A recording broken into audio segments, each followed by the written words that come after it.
Hello, my name is Cecilia and this is The Know. Here are today's top stories. The end of the 100ml liquid limit in airports is to be pushed back.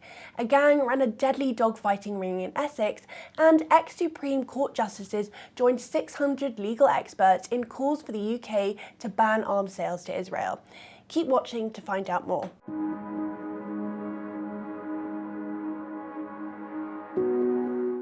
Major airports around the UK have had to push back the end of the 100ml liquid limit for passengers in their carry-on hand luggage. Heathrow, Manchester and Gatwick airports are not expected to have the scanners needed in time for the 1st of June deadline set by the government.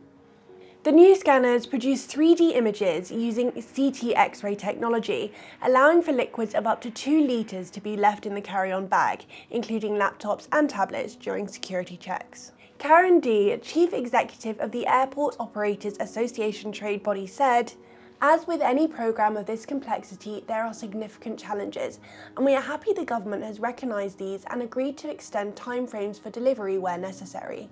London City and Teesside International Airports are the first to have installed the new scanners across their security lanes and have switched to the new liquid rules. A gang led by Philip Ali, dubbed Dr. Death, ran an international dogfighting ring in a couple's home in Essex.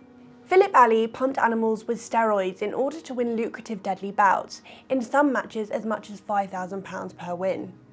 Ali ran the vicious and barbaric international contest from the garage of Billy and Amy Leadley. The dogs are made to go through a horrific 12-week ordeal in order to condition them for the fights, by making them run on treadmills and wear weighted collars. One of the dogs that was found at Ali's home, who was named Dottie, was referred to as Champion, indicating that she had won at least 3 dog fights. Ali was found guilty of a number of cruelty charges, alongside his accomplice Stephen Brown and the couple in whose garage the dogfights were being held. The judge said he would not exclude prison when they are sentenced in June. And finally, 3 former UK Supreme Court justices have joined 600 legal experts in calling on the government to halt all weapons sales to Israel. In a letter addressed to the Prime Minister, they said exports must end because the UK risks breaking international law over a plausible risk of genocide in Gaza. The UK is one of the countries that supply weapons to Israel alongside Germany, Italy and the USA, which has been sending billions of dollars worth of ammunition and missiles to the country.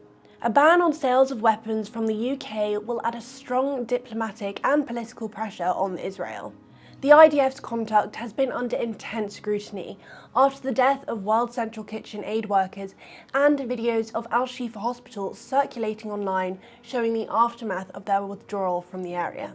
Israel has admitted to the strikes that killed 7 aid workers on Monday, who were driving in a deconflicted zone and on a route designated safe for the charity to drive. The World Central Kitchen has called for an investigation into the killing of the aid workers by the airstrike. The killing drew worldwide condemnation and placed pressure on Rishi Sunak from across the political spectrum to suspend arms sales. The Prime Minister on Tuesday was quizzed on what legal advice the government had received on the ongoing war in Gaza. You know, our view is long-standing that Israel has both the intention and the ability to comply with international humanitarian law. I've made that very clear to Prime Minister Netanyahu. Whenever I've spoken to him, there have been too many civilian deaths in Gaza. Of course, we want to see an immediate humanitarian pause so that we can get the hostages out and more aid into the region. Foreign Secretary Lord Cameron, visiting Brussels for the NATO summit, spoke on the deaths of the aid workers. The dreadful events of the last 2 days are a moment when we should mourn the loss of these brave humanitarian workers, including the 3 British citizens that tragically were killed. We should also send our condolences to their families, and our thoughts should be with them. Thank you for watching The Know. Don't forget to like, comment and subscribe to The Mirror for more daily news updates.